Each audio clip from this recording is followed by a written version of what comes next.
Shalom, selamat pagi, selamat jumpa kembali dalam ibadah renungan pagi mengawali aktivitas kegiatan rutinitas kita hari ini.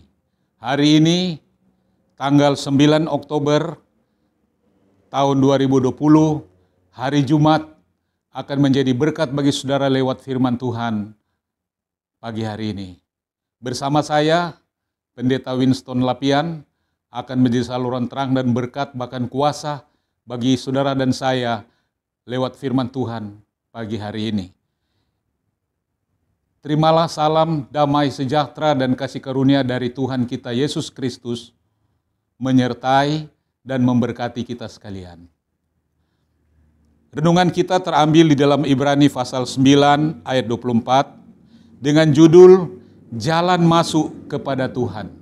Demikian firman Tuhan dalam Ibrani 9 ayat 24. Sebab Kristus bukan masuk ke dalam tempat kudus buatan tangan manusia, yang hanya merupakan gambaran saja dari yang sebenarnya, tetapi ke dalam sorga sendiri untuk menghadap hadirat Allah guna kepentingan kita. Saya bersyukur bergembira lewat sorotan daripada renungan firman Tuhan pagi ini.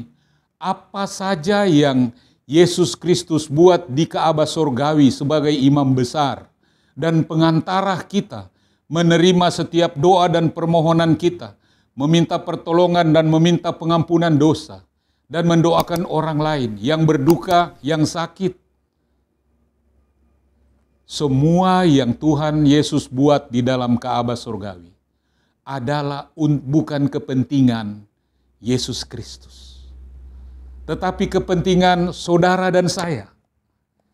Luar biasa firman Tuhan memberikan gambaran dalam tulisan surat Rasul Paulus kepada jemaat Ibrani. Kita dengarkan bacaan di sini. Dalam istana yang di atas, Kristus sedang memohon untuk jemaatnya, memohon untuk mereka yang telah dibayarnya dengan harga tebusan dosa darahnya yang mahal dan telah lunas dibayar.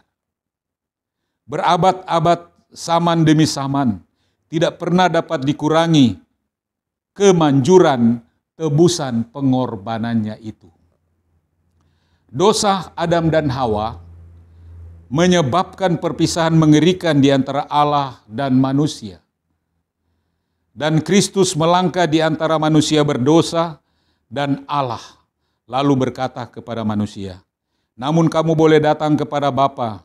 Ada suatu rencana disediakan melalui mana Allah dapat diperdamaikan kepada manusia dan manusia kepada Allah.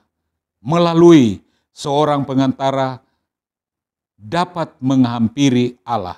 Saudara dan saya, kita dapat menghampiri Allah. Dan kini ia berdiri untuk mengantarai saudara sekarang. Dialah imam besar yang agung yang memohon atas namamu, dan saudara harus datang dan mengungkapkan persoalanmu kepada Bapa melalui Yesus Kristus. Dengan demikian, saudara memperoleh jalan masuk kepada Bapa. Kristus Yesus digambarkan sebagai mezbah yang berdiri selamanya, yang setiap saat dipersembahkan korban bakaran karena dosa-dosa dunia di atasnya. Dialah seorang pelayan dari bait suci yang sesungguhnya yang didirikan Tuhan, bukan buatan tangan manusia.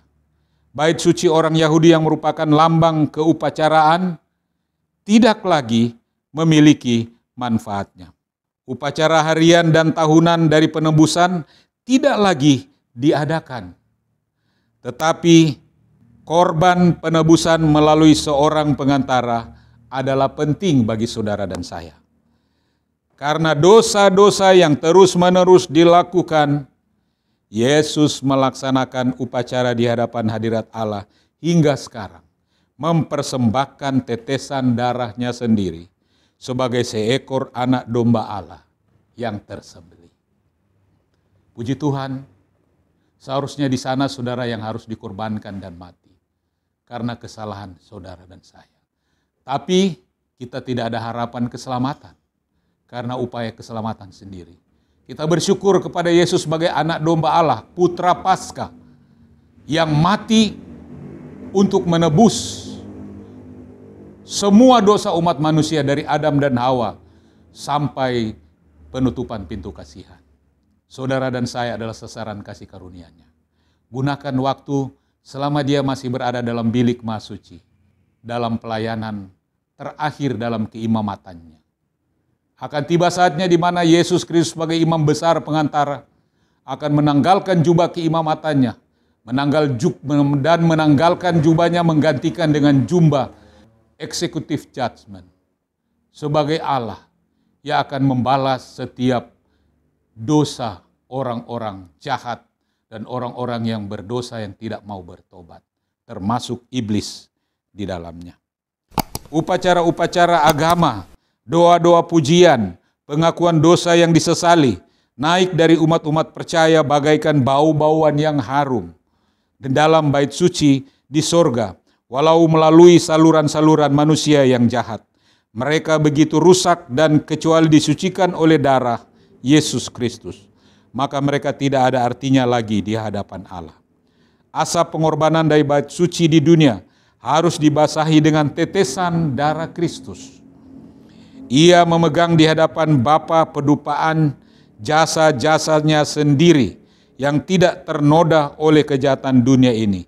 Ia menyatukan itu dalam pedupaan segala doa, puji-pujian, dan yang tiada bercela dari bumi ini, dipersembahkan sebagai persembahan yang mengharumkan dengan jasa-jasa pendamaian Kristus. Lantas asap dupa itu naik ke hadapan Bapa dan diterima seluruhnya oleh Bapa. Luar biasa akan jasa-jasa pelayanan daripada Yesus Kristus sebagai imam besar dan dia sebagai anak domba Allah yang tersembelih. Darahnya sendiri yang dia bawa untuk penebusan dosa seluruh umat manusia yang pernah hidup di atas bumi ini. Kutipan terakhir dalam kasih karunia Allah Bapa, Allah bagi setiap insan, halaman 161-162, demikianlah semua orang dapat melihat segala sesuatu di dalam penurutan, penyesalan, pujian, dan pengucapan syukur yang harus diletakkan di atas api kebenaran Kristus yang masih sedang menyala-nyala sampai hari ini. Kiranya Tuhan akan memberkati kita lewat firman Tuhan pagi hari ini. Selamat berkarya, selamat beraktivitas. Tuhan Yesus memberkati. Shalom. Mari kita tunduk kepala dan berdoa. Terima kasih Tuhan atas firman-Mu pagi hari ini. Kiranya Engkau memberkati firman-Mu bagi kami pagi ini. Sebelum kami berbicara dengan orang lain, dengan sesama kami berbicara dengan Tuhan sendiri dalam meditasi pagi. Sebelum kami memegang pekerjaan kami memegang Alkitab dan membaca firman Tuhan.